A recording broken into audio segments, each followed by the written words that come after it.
Have you ever noticed that after 70, the hardest part of movement isn't always walking? Sometimes it's the first few seconds before you walk. You wake up, sit on the edge of the bed, put your feet down, and for a moment your legs feel slower than they used to. You reach for the bed or nearby furniture, push yourself up, and take those first few steps carefully. There may be no serious pain at all. Your legs simply don't seem to respond as quickly or confidently as before. And this is where most people hear the same advice: walk more. Walking is absolutely valuable, and staying active is one of the best things you can do as you age. But here's the part many people miss. Walking doesn't train every ability your body needs for independence. Your thighs need strength to straighten your knees. Your hips need strength to push you upward. Your ankles and feet need mobility and control to help you stay stable. And your body needs to practice activating these muscles before you ask them to carry your full weight. That's why today we're going to look at 3 simple Japanese-inspired bed exercises that can be performed at home, require little or no equipment, and take only a few minutes. These aren't magical exercises, and they aren't a replacement for walking. Think of them as a simple way to add strength, mobility, and control to the parts of your body that walking alone may not challenge enough. And we're going to count them down from number 3 to number 1, because each movement builds toward the next. Number 3 looks so easy that you might wonder whether it's even exercise. Number 2 targets one of the most important muscle groups for standing, climbing stairs, and getting out of a chair. And number 1 focuses on the small muscles and movements around your ankles and feet that help your body interact with the ground. If you're over 70 or you're watching this for someone you love, stay until the end, because the final exercise may be the easiest one in the entire routine, but it's also one of the most practical. Let's begin with number 3, the Japanese-style knee press. This is where everything starts, because before your legs can carry your body, your muscles have to learn to switch on. Lie comfortably on your back on your bed. Keep one leg straight and bend the other if that position feels more comfortable. Now gently press the back of your straight knee down toward the mattress. You don't need to push as hard as possible. Just create a firm, controlled contraction in the front of your thigh. Hold for about 5 seconds, breathe normally, and then completely relax. Repeat 5 to 8 times on one side, then switch legs. From the outside, almost nothing is happening, but inside that thigh, you're deliberately asking the quadriceps to contract. These muscles help straighten your knee and are heavily involved in everyday movements such as standing up, climbing stairs, and getting out of a chair. This matters because muscle strength and physical function tend to decline with age, and guidelines for older adults recommend muscle strengthening activity alongside aerobic activity such as walking. The important word here is alongside. We're not trying to replace your walk, we're adding something your walk may not provide enough of. And here's what makes this movement especially useful for someone who feels unsteady. You're performing it while lying down. You're not challenging your balance at the same time. You're simply teaching the muscle to contract under your control. Once the basic version becomes easy, straighten the leg completely and slowly lift it a few inches from the mattress. Hold for a second, then lower it slowly. Don't lift high. Don't arch your back. The goal is control, not height. If you feel sharp pain rather than normal muscle effort, stop. And if you have a recent surgery, serious joint problem, or medical condition that affects exercise safety, get advice from your healthcare professional before starting. Now, here's something interesting. You can do this movement immediately after waking up, before you even stand. That means your first movement of the day doesn't have to be a test of how strong or balanced you are. You can use the bed to prepare your body first. And once your thighs are awake, we're going to move to the muscles that help you push your body upward. That's number 2. But before we get there, if you're still watching, comment 3 below. I want to know how many people are actually trying these movements instead of simply watching them. Now, let's move to number 2, because this is where we target one of the most important muscle groups many older adults don't think about enough: the glutes. Number 2, the bed bridge. Your glutes are some of the strongest muscles in your body, and they help extend your hips when you stand up, climb stairs, and move from sitting to standing. But think about how much of the modern day is spent sitting. We sit at breakfast, we sit in the car, we sit watching television, we sit using our phones. When a muscle isn't challenged regularly, it can become weaker, and that can make everyday movements harder. The bridge gives those muscles a simple job without requiring you to stand. Lie on your back with both knees bent and your feet comfortably supported on the bed. Place your arms beside you. Take a breath in. As you breathe out, gently tighten your stomach and squeeze your buttocks. Then slowly lift your hips a few inches from the mattress. You do not need to lift as high as possible. Hold at the top for 2 or 3 seconds, then slowly lower your hips back down. That's 1 repetition. Start with 5 repetitions. If that feels comfortable, gradually work toward 8 to 10. The biggest mistake is trying to lift too high and arching the lower back. Don't chase height, chase control. Imagine that your hips are being lifted by your buttocks, not by your back. If you can feel your glutes working while your back remains comfortable, you're doing it correctly. Now, why is this movement important? Because independence isn't just about how far you can walk. It's about whether you can perform basic movements without depending on your hands, furniture, or another person. Standing from a chair, getting up from the toilet, stepping onto a curb, and climbing stairs all require your hips and legs to contribute force.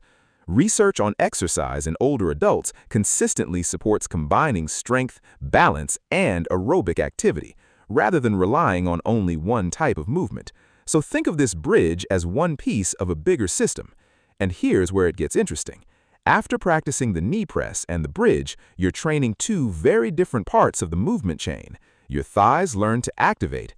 Your hips learn to produce force. But there's still a part of your body touching the ground every time you stand and walk that people often overlook completely: your feet and ankles. And that brings us to number 1. But before we reveal it, comment 2 if you're still with me. Because number 1 looks even easier than the first 2, and that's exactly why so many people underestimate it. Number 1. Ankle pumps, toe control, and slow ankle circles. Your feet are your foundation.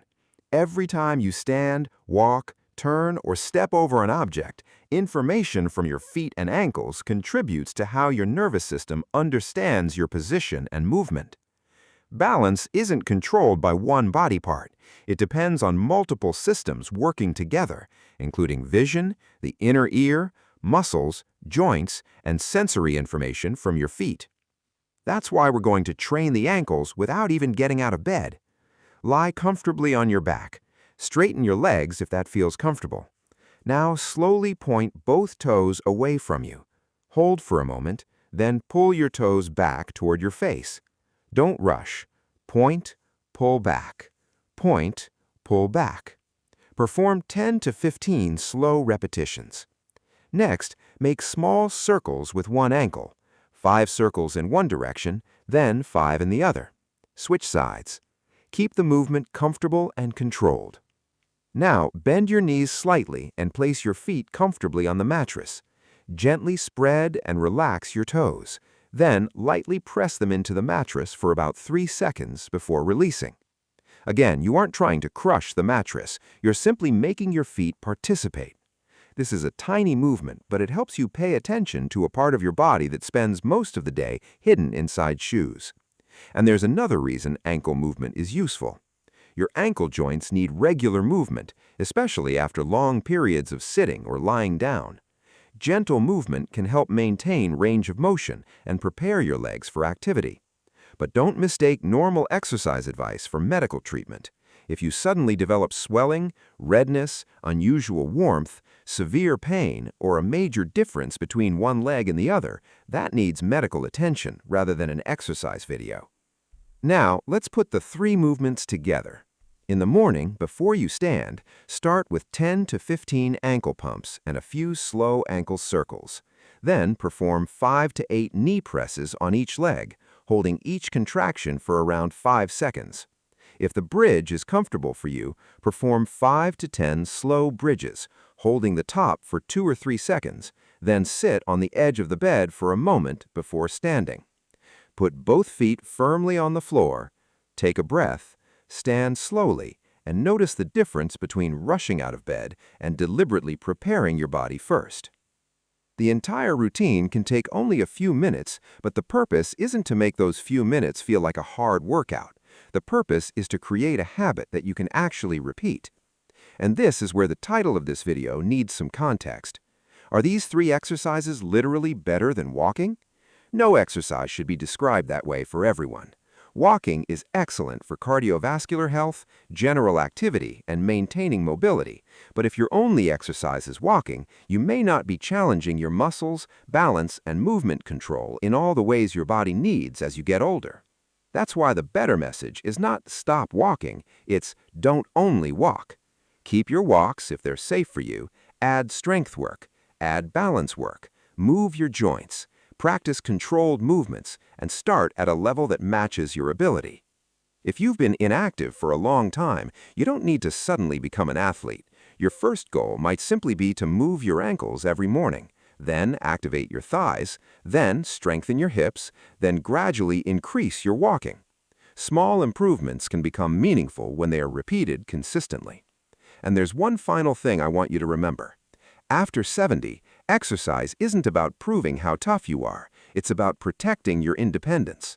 The real victory isn't how many repetitions you can do, it's being able to get out of bed more confidently, stand from a chair without struggling, walk across the room without feeling afraid, turn around without feeling like you're going to lose your balance, climb a few stairs, pick something up from the floor, go outside, visit your family. Do the things that make your life yours. That's what strength is really for. So tomorrow morning, before you even think about your walk, give yourself a few minutes. Wake up your ankles, activate your thighs, wake up your hips, then stand slowly, and if you're able, take that walk. Because the goal was never to choose between walking and these exercises. The goal is to give your body more tools to stay strong, stable, and independent. Number 3 wakes up your thighs. Number 2 strengthens the hips that help you push upward. Number 1 gets your ankles and feet moving and reconnects you with the ground. 3 simple movements, a few minutes, no gym, no expensive equipment, and no need to make exercise complicated. If you found this useful, comment 1 below so I know you stayed until the end. And if you want more simple, practical exercise ideas for staying strong and independent after 70, subscribe to the channel. Start gently, stay consistent, and always check with your own doctor or physical therapist if you're unsure whether a particular exercise is appropriate for you. Your body doesn't need perfection, it needs regular movement. And sometimes the best place to start is right where you wake up every morning.